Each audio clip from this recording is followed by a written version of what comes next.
എല്ലാവർക്കും നമസ്കാരം. നമ്മുടെ പുതിയ വീഡിയോയിലേക്ക് എല്ലാവർക്കും സുസ്വാഗതം. അപ്പോൾ ഈ തംബ്നെയിൽ കണ്ട് വീഡിയോ കാണാൻ വന്നവരെല്ലാവരും യൂട്യൂബേഴ്സ് ആയിരിക്കും. 99% ആൾക്കാരും യൂട്യൂബേഴ്സ് ആയിരിക്കുമല്ലോ അല്ലേ? അതുകൊണ്ട് തന്നെയാണ് നമ്മുടെ എല്ലാവരുടെയും ആഗ്രഹം എന്താ? അപ്പോൾ ഞാനും ഒരു യൂട്യൂബറാണ്. അപ്പോൾ എല്ലാവരുടെയും ആഗ്രഹം എന്താണ് അല്ലേ? നമുക്ക് വേഗം 4000 മണിക്കൂർ ഒന്ന് കംപ്ലീറ്റ് ചെയ്യണം, വാച്ച് ടൈം കംപ്ലീറ്റ് ചെയ്യണം, മോണിറ്റൈസ് ആവണം, യൂട്യൂബിൽ നിന്ന് വരുമാനം കിട്ടി തുടങ്ങണം എന്ന ആഗ്രഹത്തോടു കൂടിയാണല്ലോ നമ്മളെല്ലാവരും യൂട്യൂബ് തുടങ്ങിയത് തന്നെ അല്ലേ? പക്ഷേ കുറേ പേരുണ്ട് എന്തൊക്കെ ഞാൻ ചെയ്യുന്നുണ്ട്, ശ്രമിക്കുന്നുണ്ട്, പക്ഷെ ഒന്നും ശരിയാവുന്നില്ല എന്നുള്ളതൊക്കെ അല്ലേ. അപ്പോൾ നമുക്ക് എത്രയും പെട്ടെന്ന് ചിലരുടെയൊക്കെ ഇപ്പോൾ 1 വർഷം കഴിയാറായിട്ടുണ്ടാവും. അപ്പോൾ എനിക്ക് എത്രയും പെട്ടെന്നൊന്ന് വാച്ച് ടൈം കംപ്ലീറ്റ് ചെയ്യണമെന്ന് ആഗ്രഹമുണ്ട്. അപ്പോൾ നമുക്ക് പൈസയൊന്നും ചിലവില്ലാതെ ഒരു വളഞ്ഞ വഴി കൂടി ഒന്നും പോവാതെ നേരിട്ട് വഴി കൂടെ എങ്ങനെ വാച്ച് അവർ കംപ്ലീറ്റ് ചെയ്യാൻ ആരും പറയാത്ത രഹസ്യമാണ്. അപ്പോൾ ഇത് സ്കിപ്പ് ചെയ്യാതെ ഒരു 6 മിനിറ്റ് 45 സെക്കൻഡ് മാത്രമുള്ള ഒരു വീഡിയോ ആണ്. അതൊന്ന് 46 സെക്കൻഡുള്ള വീഡിയോ ആണ്. അതൊന്ന് സ്കിപ്പ് ചെയ്യാതെ തന്നെ കാണും. അത് നിങ്ങൾക്ക് വേണ്ടിയിട്ടുള്ള വീഡിയോ ആണ്. ഓക്കെ, അപ്പോൾ നമ്മൾ ആദ്യം ചെയ്യേണ്ടത് എന്താണെന്നറിയോ? Dream big. നമ്മൾ വലിയൊരു സ്വപ്നം കണ്ടാൽ മാത്രമേ നമുക്കതിലേക്ക് എത്തിച്ചേരാൻ പറ്റുള്ളൂ. അപ്പോൾ നമ്മൾ വീഡിയോ ഇടുന്ന സമയത്ത് ഇതെല്ലാവരും പറഞ്ഞു തരുന്ന ഒരു കാര്യം തന്നെയാണ്, നമ്മൾ കൺസിസ്റ്റൻ്റ് ആയിരിക്കണം എന്നുള്ളത്. കൺസിസ്റ്റൻ്റ് എന്ന് വെച്ചാൽ എന്താ? നമ്മൾ ഇന്നൊരു വീഡിയോ ഇട്ട ശേഷം പിന്നെ നമ്മൾ 1 മാസം അല്ലെങ്കിൽ ഒരാഴ്ച വീഡിയോ ഇടാതിരിക്കുന്നു, പിന്നെ ഒരു വീഡിയോ ഇടുന്നു, അതൊന്നും പോകുന്നില്ല, അപ്പോൾ ഞാൻ നിർത്തുന്നു, അങ്ങനെ വിചാരിക്കരുത്. അതേപോലെ നമുക്ക് ഡെയിലി ഒരു ഷോർട്സ് ഇടുന്നവരാണെങ്കിൽ ഷോർട്സ് ഇടുന്നു, ലോങ് വീഡിയോ ആണെങ്കിൽ ലോങ് വീഡിയോ, രണ്ടും ചെയ്യുന്നവരാണെങ്കിൽ ഒരു ഷോർട്ടും ഒരു ലോങ് വീഡിയോ എങ്കിലും ഒരു ദിവസം അല്ലെങ്കിൽ 2 ദിവസത്തേക്ക് ഒരിക്കലെങ്കിലും നമ്മളൊരു കൺസിസ്റ്റൻ്റ് ആയിട്ട് ചെയ്യുകയാണെങ്കിൽ ഉറപ്പായിട്ടും നിങ്ങളുടെ ചാനലിൽ അതൊരു മാറ്റം ഉറപ്പായിട്ടും ഉണ്ടാവും. അപ്പോൾ ഇതുവരെ അങ്ങനെ ചെയ്യാത്തവരാണെങ്കിൽ അതൊന്ന് പരിശ്രമിച്ച് നോക്കണേ. ഓക്കെ, പക്ഷേ പുതിയൊരു ട്രിക്ക് വരുന്നുണ്ട്, അത് ലാസ്റ്റേ വരുന്നുള്ളൂ. ഓക്കെ, അതുകൊണ്ട് ഓടിച്ച് പോകേണ്ട, മുഴുവനും കേൾക്കൂ. പിന്നെ അതേപോലെ തന്നെ ടൈം കഴിയുന്നതും ഒരേ ടൈമിൽ തന്നെ വീഡിയോ ഇടാൻ ശ്രമിക്കുക. പിന്നെ ചാനലിൻ്റെ അനലിറ്റിക്സ് ഒക്കെ നോക്കിയിട്ട് നമ്മുടെ വ്യൂവേഴ്സ് എപ്പോഴാണ് കൂടുതൽ എന്നുള്ളത് നോക്കിയിട്ട് ആ സമയത്തൊക്കെ വീഡിയോ ഇടാനും നോക്കുക. പിന്നെ അതേപോലെ തന്നെ ഒരു വീഡിയോ അല്ലെങ്കിൽ ഒരു ഷോർട്സ് വൈറലായി കഴിഞ്ഞാൽ കിട്ടാവുന്നതേ ഉള്ളൂ നമ്മുടെ ഈ 4000 അല്ല, അതിനപ്പുറത്തുള്ള വാച്ച് അവറും അല്ലേ. കാരണം അതേപോലെ തന്നെ സബ്സ്ക്രൈബറും 1000 സബ്സ്ക്രൈബേഴ്സൊക്കെ പുഷ്പം പോലെ കിട്ടും. കാരണം ഒരു വീഡിയോ വൈറലായാൽ മാത്രം മതി അല്ലേ. കാരണം പക്ഷേ എല്ലാവർക്കും അറിയാവുന്ന കാര്യം തന്നെയാണ്, എങ്ങനെ നമ്മൾ വൈറലാക്കും, അതാണല്ലോ നമ്മുടെ ക്വസ്റ്റ്യൻ. അതിലേക്ക് എത്താം. പക്ഷേ നന്നായി ഒന്ന് ശ്രമിച്ചാൽ നമുക്കത് കിട്ടാവുന്നതേ ഉള്ളൂ. പിന്നെ അതേപോലെ തന്നെ കണ്ടൻറ്റൊക്കെ നോക്കി അതിൻ്റെ പ്രസക്തിയൊക്കെ നോക്കി പിന്നെ അതിൻ്റെ ഡിഫറെൻ്റ് ആയിട്ടുള്ള കാര്യങ്ങളൊക്കെ ചെയ്ത് പിന്നെ വരും. നമ്മളിങ്ങനെ പോകുന്ന സമയത്ത് ഇപ്പോൾ നിങ്ങൾ എൻ്റെ ചാനലിൽ കയറി നോക്കിയാലും തന്നെ മില്യൺസ് ഉള്ള വ്യൂസും ഉണ്ട്, അതേപോലെ തന്നെ 35K 40K ഉള്ള വ്യൂസും ഉണ്ട്, അതേപോലെ തന്നെ വ്യൂസ് കുറഞ്ഞ വീഡിയോസും ഉണ്ട്. അതൊക്കെ കുറച്ച് യൂട്യൂബിൻ്റെ അൽഗോരിതം അനുസരിച്ച് മാറിക്കൊണ്ടിരിക്കും. പക്ഷെ നമ്മൾ വൈറലാക്കുക എന്ന് പറഞ്ഞല്ലോ, എങ്ങനെ വൈറലാക്കാനാണ്? ഞാൻ കുറേയൊക്കെ ശ്രമിക്കുന്നുണ്ട്, നിങ്ങളും വിചാരിക്കുന്നതായിരിക്കും ഞാനൊക്കെ എന്തൊക്കെയോ ശ്രമിക്കുന്നുണ്ട്, പുതിയതായിട്ടുള്ള കണ്ടൻറ്റൊക്കെ നോക്കുന്നുണ്ട്. റീയൂസ്ഡ് കണ്ടൻറ്റ് അധികം ചെയ്യാതിരിക്കുന്നതാണ് നല്ലത് കേട്ടോ. അത് നമുക്ക് റീച്ച് കിട്ടുമായിരിക്കും, പക്ഷെ പിന്നീട് അതൊരു ബുദ്ധിമുട്ടാവാൻ ചാൻസ് ഉണ്ട് അല്ലേ. പക്ഷേ അപ്പോൾ വിഷമിച്ചിരിക്കുകയാണ് നിങ്ങൾ, എങ്ങനെ ചെയ്യും. അപ്പോൾ അതിനുള്ളൊരു വഴിയായിട്ടാണ് നമ്മൾ ഇവിടെ എത്തിയിരിക്കുന്നത്. ഇപ്പോൾ ഇത് ഉറപ്പായിട്ടും നിങ്ങളൊന്ന് പരീക്ഷ നോക്കണം. ഉറപ്പായിട്ടും നിങ്ങൾക്ക് 7 ദിവസത്തിനുള്ളിൽ നല്ലൊരു മാറ്റം നിങ്ങളുടെ ചാനലിൽ കാണാൻ പറ്റും. കാണാൻ പറ്റിയില്ല എന്നുണ്ടെങ്കിൽ ഇവിടെ വന്നൊന്ന് കമൻറ്റ് ചെയ്യുകയും വേണം. കാണാൻ പറ്റും 100% ഉറപ്പ് തന്നെയാണ്. ഓക്കെ, അപ്പോൾ ശ്രമിച്ച് നോക്കുകയും വേണം നിങ്ങൾക്ക്. അപ്പോൾ ഒന്നും പേടിക്കേണ്ട ആവശ്യമൊന്നുമില്ല.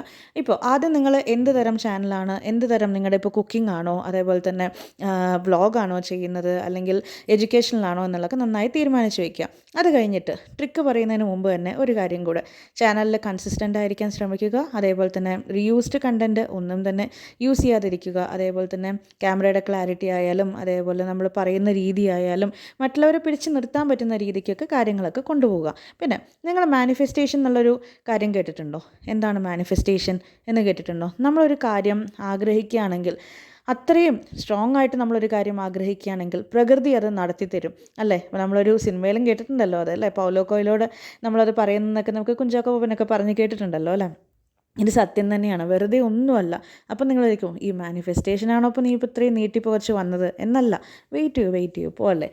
അപ്പോൾ ഈ മാനിഫെസ്റ്റേഷനിലൂടെ നമുക്ക് വാച്ച് ടൈം കിട്ടുമെന്ന് പറഞ്ഞാൽ നിങ്ങൾ വിശ്വസിക്കുമോ? വിശ്വസിച്ചേ പറ്റൂ. ഓക്കെ, അപ്പോൾ കുറച്ച് കാര്യങ്ങൾ നിങ്ങളൊന്ന് എഴുതിയാൽ മാത്രം മതി. വലിയ ചിലവൊന്നുമില്ലല്ലോ. ഒരു ബുക്കോ അല്ലെങ്കിൽ കുറച്ച് പേപ്പേഴ്സോ പെൻസിലോ പെന്നോ സ്കെച്ചോ എന്തെങ്കിലുമൊക്കെ കിട്ടിയാലും മതി അല്ലേ. ഇതൊക്കെ നമ്മുടെ എല്ലാവരുടെയും വീട്ടിലുണ്ടാവുന്ന ഒരു കാര്യം തന്നെയാണ്. അപ്പോൾ വലുതായിട്ടൊന്നും നമുക്ക് ചിലവൊന്നുമില്ല. കുറച്ച് കാര്യങ്ങൾ എഴുതണം. എന്താ എഴുതേണ്ടതെന്നറിയോ? എൻ്റെ ചാനൽ അല്ലെങ്കിൽ നിങ്ങളുടെ ചാനലിൻ്റെ പേര് എഴുതിയിട്ട്, ഞാൻ എഴുതുകയാണെങ്കിൽ എൻ്റെ ചാനൽ ആരാധന, അപ്പോൾ നിങ്ങളുടെ ചാനലിൻ്റെ പേരും കൂടെ എഴുതി മോണിറ്റൈസ് ആയി എന്ന് വേണം എഴുതാൻ. ഓക്കെ, അത് കഴിഞ്ഞ് എനിക്ക് യൂട്യൂബിൽ നിന്ന് വരുമാനം ലഭിക്കാൻ തുടങ്ങി, ഞാൻ അതിൽ ഹാപ്പിയാണ്. ഇതൊക്കെയാണ് കുറച്ച് ഉദാഹരണങ്ങളാണ് പറയുന്നത് കേട്ടോ. അപ്പോൾ നിങ്ങൾക്ക് വേണമെങ്കിൽ അത് മാറ്റി എഴുതാം. പക്ഷേ എല്ലാം കിട്ടിയ പോലെയാണ്. എൻ്റെ യൂട്യൂബ് ചാനൽ ഒരുപാട് മുന്നിലേക്ക് വന്നു, എൻ്റെ ഒരു വീഡിയോ വൈറലായി, എൻ്റെ ഒരു ഷോർട്സ് വൈറലായി, അങ്ങനെയുള്ള രീതിക്ക് നമ്മൾ പോസിറ്റീവായിട്ട് എനിക്ക് പറ്റില്ല എന്നല്ല, എനിക്ക് പറ്റും എന്നുള്ള ഉറച്ച വിശ്വാസം നമുക്ക് കിട്ടിക്കഴിഞ്ഞു എന്നുള്ള രീതിക്കാണ് നമ്മളിത് എഴുതേണ്ടത്. അല്ലാതെ നാളെ കിട്ടുമോ കിട്ടില്ലേ എന്നുള്ളൊരു സംശയം കൊണ്ട് ഒരിക്കലും എഴുതരുത്. അപ്പോൾ ഞാൻ പറഞ്ഞ പോലെ തന്നെ നിങ്ങൾക്ക് ഏതെങ്കിലും ഒരു സെൻറ്റൻസ് ചൂസ് ചെയ്തിട്ട് അത് നിങ്ങളുടെ ചാനലിൻ്റെ പേരും വെച്ച് എഴുതണം. ഓക്കെ, എങ്ങനെ എഴുതേണ്ടതെന്നറിയോ? ഇതാണ് നമ്മുടെ 777 മെത്തേഡ്. 777 മെത്തേഡ് എന്ന് പറഞ്ഞു കഴിഞ്ഞാൽ രാവിലെ 7 പ്രാവശ്യം, അതേപോലെ തന്നെ രാത്രി 7 പ്രാവശ്യം. ഇമ്പോസിഷനൊന്നല്ല കേട്ടോ. രാവിലെ 7 പ്രാവശ്യം എപ്പോൾ വേണമെങ്കിലും എഴുതാം. 11 മണിക്ക് മുമ്പ് എപ്പോൾ വേണമെങ്കിലും എഴുതാം. ഒരേ സമയത്ത് കഴിയുന്നതും എഴുതാൻ നോക്കൂ. പിന്നെ അതേപോലെ രാത്രി ഉറങ്ങുന്നതിന് മുമ്പും 7 പ്രാവശ്യം, അങ്ങനെ 7 ദിവസം. അപ്പോൾ രാവിലെ 7 പ്രാവശ്യം, രാത്രി 7 പ്രാവശ്യം, അങ്ങനെ 7 ദിവസം എഴുതി വെക്കൂ.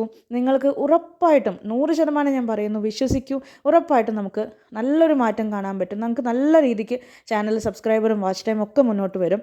പിന്നെ നമുക്ക് ഒരുമിച്ചാണ് മുന്നേറാൻ പറ്റുന്നത്, അല്ലേ? ഞാൻ നിങ്ങളെ സപ്പോർട്ട് ചെയ്തും നിങ്ങൾ എന്നെ സപ്പോർട്ട് ചെയ്യും. യൂട്യൂബ് എന്ന് പറഞ്ഞാൽ നമ്മൾ അത് തന്നെയല്ല, നമ്മുടെ മറ്റുള്ളവരുടെ വീഡിയോ കണ്ടാലേ നമുക്ക് ഗുണം ഉണ്ടാവുള്ളൂ, അല്ലേ? അപ്പോൾ നിങ്ങൾക്ക് എൻ്റെ ഭാഗത്തുനിന്ന് എന്തെങ്കിലും സപ്പോർട്ട് വേണമെന്നുണ്ടെങ്കിൽ അപ്പോൾ നിങ്ങളൊന്ന് ഈ ചാനലിൽ നിന്ന് എടുത്തൊന്ന് കമൻറ്റ് ചെയ്താൽ മതി. നിങ്ങളുടെ പേരും ഇതൊന്നും വേറെ ഒന്നും വേണ്ട, ഇതിലേക്കൊരു നല്ലൊരു കമൻറ്റ് ചെയ്തു. ഉറപ്പായിട്ടും എൻ്റെ സപ്പോർട്ടും അതേപോലെ തന്നെ സബ്സ്ക്രിപ്ഷൻ ആയാലും ഞാൻ എൻ്റെ രീതിക്ക് കഴിയാവുന്നതൊക്കെ ഞാൻ ചെയ്തു തരും, ഉറപ്പാണ്. അപ്പോൾ നമുക്കിത് ഒരുമിച്ചാണ് മുന്നേറാൻ പറ്റുന്നത്. അപ്പോൾ പരസ്പരം ഈ വീഡിയോ കാണുന്നവരും കമൻറ്റ് കാണുന്നവരൊക്കെ എല്ലാവരും ഒന്ന് പരസ്പരം സഹകരിച്ച് നമുക്ക് മുന്നേറിക്കൊണ്ട് പോകാം. അപ്പോൾ ഉറപ്പായിട്ടും വിശ്വസിക്കൂ, ഇതാരും പറഞ്ഞു തരാത്തൊരു ട്രിക്കാണ്. നമുക്ക് 7 ദിവസത്തിൽ നമ്മുടെ ചാനലിലൊരു വലിയ മാറ്റമാണ് ഉണ്ടാകാൻ പോകുന്നത്, അല്ലേ? ഇപ്പോൾ ഇത് കണ്ടു കഴിഞ്ഞാൽ അടുത്ത ദിവസം രാവിലെ തൊട്ട് തന്നെ നിങ്ങൾ തുടങ്ങിക്കോളൂ. ഞാൻ പിന്നെയും പറയുന്നു, എന്നെ വിശ്വസിക്കൂ, ഉറപ്പായിട്ടും ഒരു ചാനലിൽ മാറ്റം കാണും. അപ്പോൾ ചാനലിൻ്റെ പേരും ഒന്ന് കമൻറ്റ് ചെയ്യാൻ മറക്കരുത്. അപ്പോൾ എല്ലാവർക്കും ഓൾ ദി ബെസ്റ്റ്.